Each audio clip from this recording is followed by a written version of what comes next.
Aunque pueden ver que en mi gorra dice Bethlehem, Belén, en realidad no estoy en Belén, estoy en Nazaret. No tengo una gorra de Nazaret, pero aquí atrás, todo este paisaje que tienen atrás es la ciudad de Nazaret.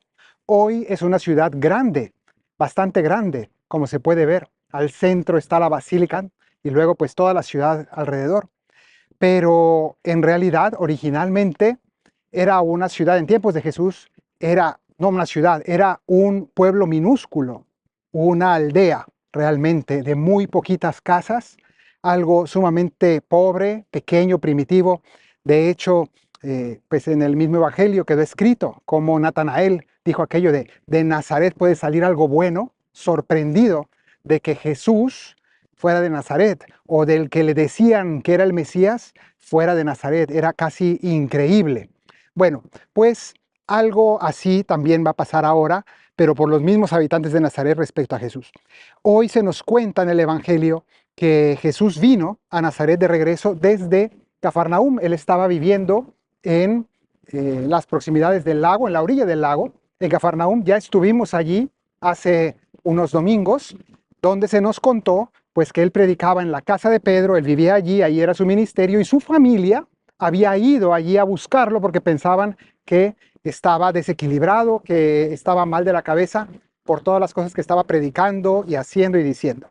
Bueno, pues ahora se nos cuenta que Jesús vino a visitar su pueblo natal, no necesariamente solo a su familia, pero en el fondo sí, porque al final en estos pueblos pequeños todos son familiares. Jesús vino a visitar a las personas de su pueblo, pero no fue cualquier tipo de visita, porque fíjense ustedes cómo lo dice aquí el Evangelio. En aquel tiempo Jesús fue a su pueblo, o a su patria, mejor dicho. Ese es el término que usa en griego. A su patria, es decir, a su pueblo natal, al lugar de sus raíces, en compañía de sus discípulos. Sus discípulos probablemente era la primera vez que conocían Nazaret, los trajo ahí a visitar Nazaret, pero no tanto para que los discípulos conocieran Nazaret, también algo de eso podía haber, pero sobre todo para que los de Nazaret conocieran a los discípulos, porque ahora los discípulos son su nueva familia. Recordemos que eso es lo que dijo Jesús cuando le dijeron, tus familiares, tu madre y tus hermanos han venido a buscarte. Él dijo, ¿quiénes son mis madre y mis hermanos? Son los que cumplen la palabra de Dios, los escuchan la palabra de Dios y la cumplen. Esa es su nueva familia. Y de hecho, los discípulos sabemos que dejaron todo. Los hijos de Zebedeo dejaron a su padre, dejaron la barca, dejaron sus profesiones, dejaron todo para seguir a Jesús. Convirtieron a Jesús en su nueva familia. No solamente que Jesús los hizo a ellos sus familiares, sino que ellos hicieron también a Jesús su propia familia y dejaron sus raíces. Jesús también había dejado sus raíces de aquí de Nazaret, se fue de Nazaret a un lugar diferente y ahora tiene una familia nueva y viene a presentarla aquí delante de sus amigos y conocidos y parientes. Entonces esto ya es algo interesante porque Jesús les quiere hacer entender que Él ha cambiado de estilo de vida y que Él ahora pues sigue un nuevo camino y que ahora tiene otra manera de ver las cosas y se dedica a enseñar la palabra de Dios.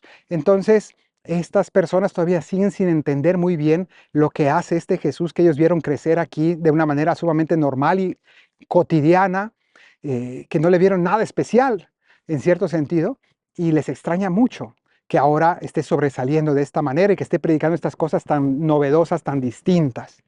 Entonces Jesús viene a Nazaret con sus discípulos, los presenta ante la gente y el sábado se puso a predicar en la sinagoga. Entonces están todos reunidos, toda la gente del pueblo reunida ahí en la sinagoga. Jesús toma la palabra y en el Evangelio de hoy, en Marcos, no se nos cuenta de qué hablaba Jesús en esa ocasión. Más bien se nos dice simplemente que quedaron impactados de su sermón. Si nos vamos a San Lucas, ahí vemos de qué habló Jesús. Se nos cuenta, de hecho, con bastante detalle la homilía que dio Jesús, breve, pero también se nos dice un detalle que Jesús habló acerca de los pueblos paganos y dijo algo muy inesperado. Dijo que en el Antiguo Testamento él citó varios momentos en los que Dios había bendecido a los pueblos paganos más que a los mismos judíos. y dio argumentos bíblicos para demostrar cómo Dios amaba también a los pueblos paganos y en el fondo les estaba diciendo a los judíos de aquí, pues que son muy cerrados. Y les estaba diciendo que en realidad la misión de Israel no era ser unos privilegiados que son exclusivistas y que se quedan con Dios para sí mismos y que a los demás los mandan al infierno. No, les está diciendo la misión del pueblo elegido, sí, es un pueblo elegido, pero porque tiene una misión de llevar ese Dios de Israel a todos los pueblos. Ese es el Dios para todos los pueblos. Israel tiene que ser una bendición para todos los pueblos. Eso en un pueblo tan pequeñito, en un pueblo tan cerrado, no sonaba nada bien.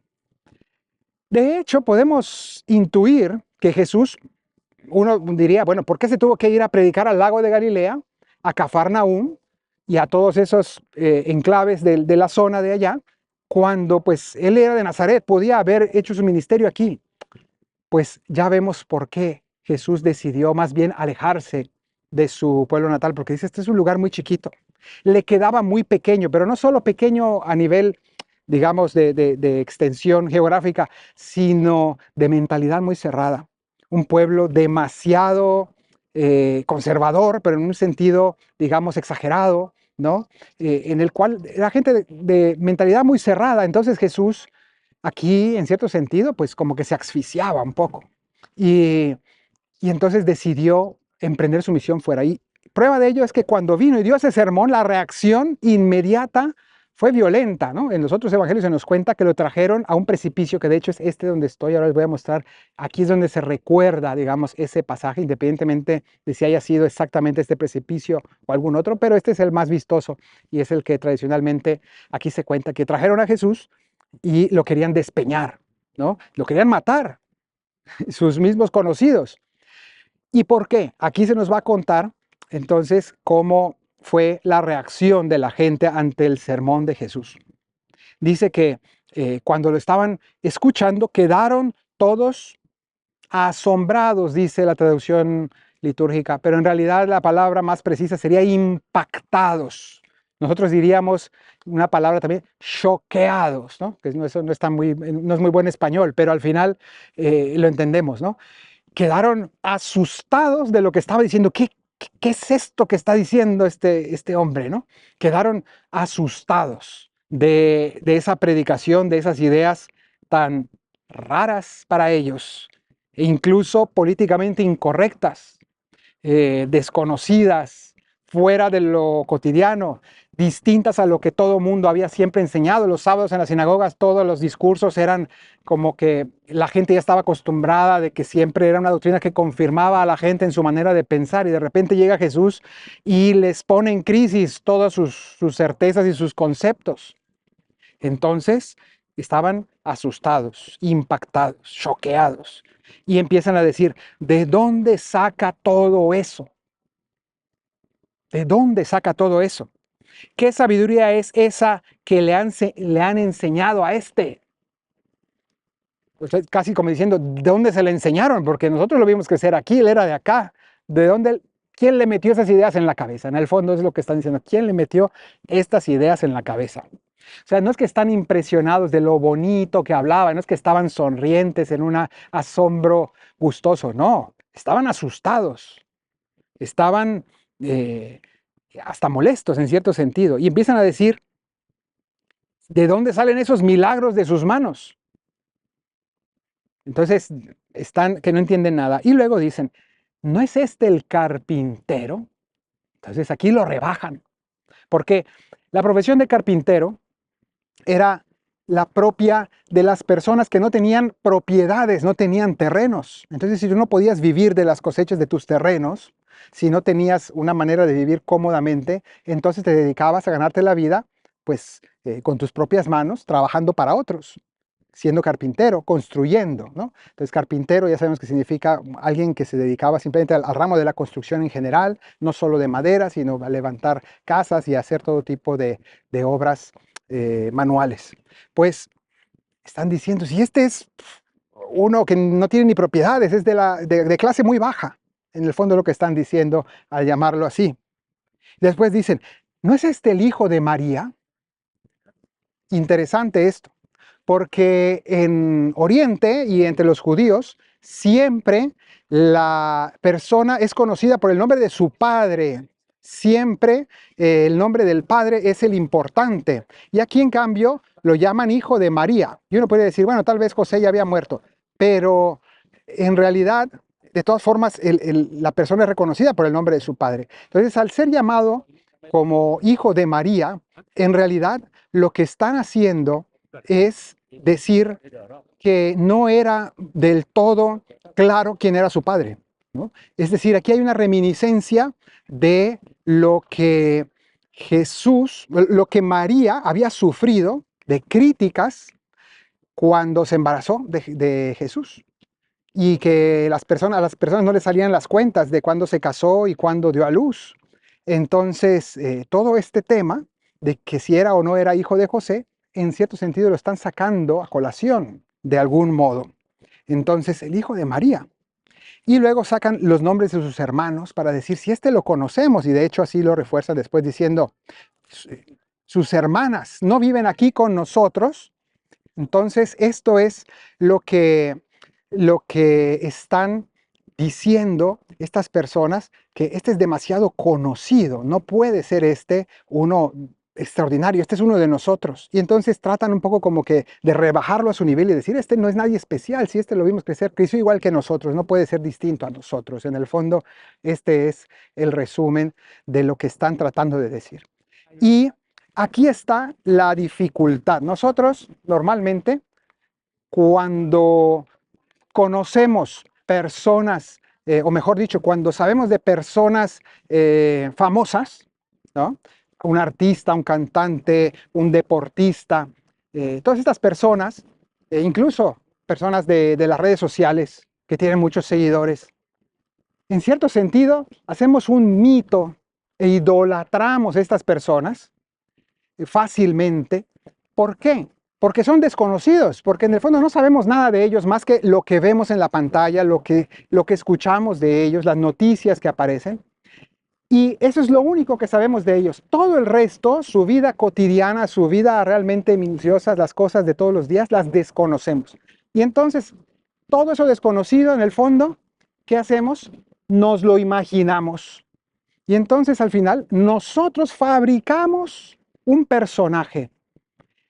Todo lo que no sabemos de esa persona, las cosas minuciosas y comunes y corrientes, entonces las imaginamos simplemente de manera borrosa o incluso las mitificamos. Y entonces al final es fácil convertir a esas personas en ídolos, convertir a esas personas en gente inalcanzable. Pero en realidad todos los seres humanos somos simple y sencillamente gente común y corriente que hacemos más o menos las mismas cosas. Entonces, aquí está el punto interesante, que estas personas dicen, no, este no puede ser especial porque sabemos los detalles, él vivía allí y hemos comido con él y ha crecido aquí mismo y no puede ser distinto a nosotros. Eso es lo que les impide creer en su palabra, en su discurso. Y esto es una lección importante. ¿Por qué? Jesús al final se asustará precisamente de esto, de que no creyeron por estos motivos. Y es que la única pregunta válida ante las palabras de Jesús no era ¿de dónde le vino esto? Si él es de aquí. La única pregunta realmente oportuna ante las palabras de Jesús era ¿eso que dice es verdad o no es verdad? Eso que dice, ¿está de acuerdo con la palabra de Dios o no? Eso que está diciendo, ¿es bueno o no es bueno? Eso que dice él, ¿es bello, es bueno, es verdadero? ¿Me hace mejor persona? Eso es lo que me tengo que preguntar, no otras circunstancias humanas inútiles. Y en realidad esto sigue ocurriendo con el Evangelio. Se anuncia el Evangelio y las personas que sacan.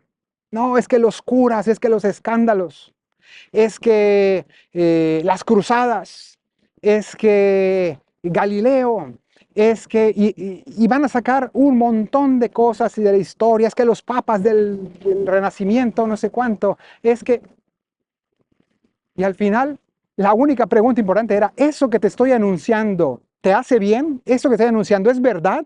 ¿Eso que te estoy anunciando te hace mejor persona? ¿Esto de verdad transforma tu vida? ¿Tiene sentido?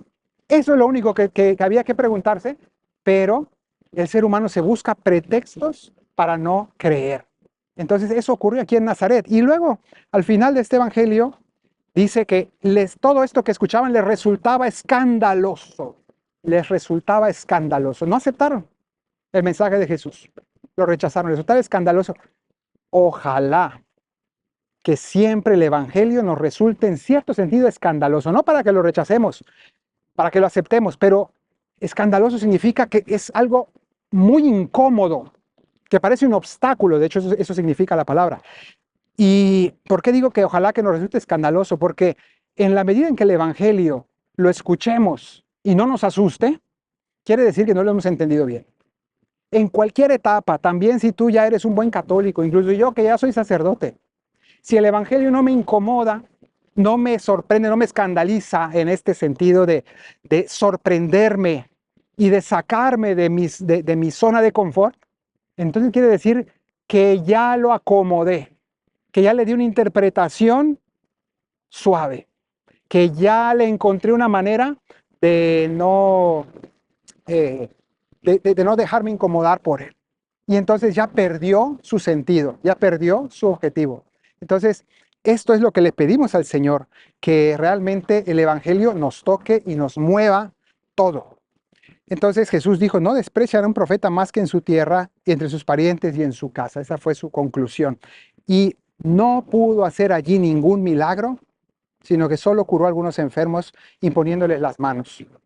Y se extrañó de su falta de fe, se sorprendió de su falta de fe, se maravilló. Jesús se fue de aquí de Nazaret en aquella ocasión en silencio, meditativo, porque estaba maravillado, pero no, asustado también de la falta de fe, que realmente no habían creído, que no habían aceptado su palabra. Para Jesús era evidente lo que él estaba diciendo, lo que él estaba enseñando, y sin embargo, para las personas de Nazaret, en cambio, fue algo completamente escandaloso y lo rechazaron.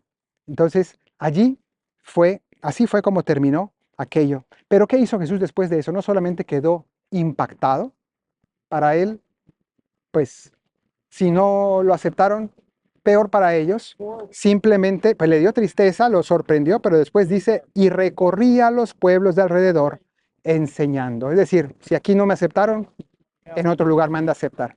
Y entonces insiste en esto, como también lo dijo cuando mandó de misión a sus apóstoles, les diría, pues si no les aceptan en un lugar, sacúdanse las sandalias, el polvo de las sandalias y sigan a otros lugares.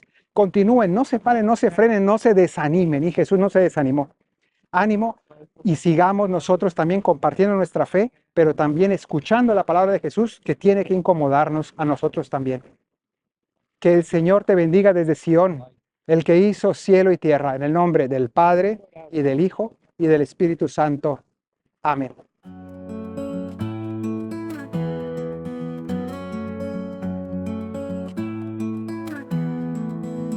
Jesús quiso presentar ante parientes y amigos, los que ahora son su familia, sus discípulos queridos. Los llevó hasta Nazaret, los llevó a la sinagoga, sorprendieron las palabras que salieron de su boca.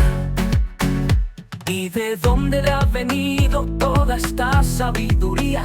No era este el carpintero, no es el hijo de María.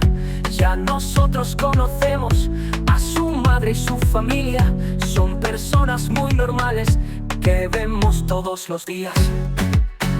No desprecian a un profeta más que en su propia casa, porque nos espera el cielo de las fuentes más cercanas. Si no viene desde lejos, desde lo desconocido, nos parece que es ingenuo, no se ve muy atractivo. Jesús se maravillaba al ver su falta de fe. Sus parientes no creyeron porque lo vieron crecer. El Señor vino a los suyos, a su pueblo de Israel, y no pudo hacer milagros, se escandalizaron de él.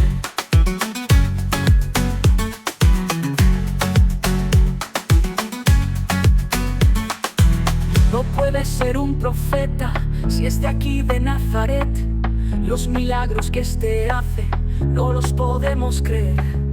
Él es uno de nosotros, lo vimos desde pequeño, pero ahora se presenta como venido del cielo. Todas esas maravillas que escuchamos que hace Él serán puras fantasías e ilusiones de papel. Él habla muy diferente a los jefes de Israel. Deberían comportarse y bajarse a su nivel. No desprecian a un profeta más que en su propia casa, porque nos espera el cielo de las fuentes más cercanas. Si no viene desde lejos, desde lo desconocido, nos parece que es ingenuo, no se ve muy atractivo. Jesús se maravillaba al ver su falta de fe. Sus parientes no creyeron porque lo vieron crecer. El Señor vino a los suyos, a su pueblo de Israel, y no pudo hacer milagros, se escandalizaron de Él.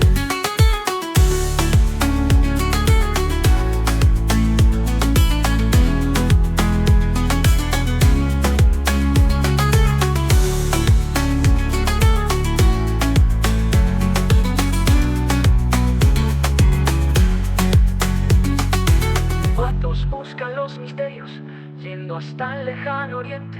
El Jesús de su familia no les suena sorprendente, pero Dios habla a sus hijos de los modos más normales, con parábolas sencillas, con cosas muy familiares.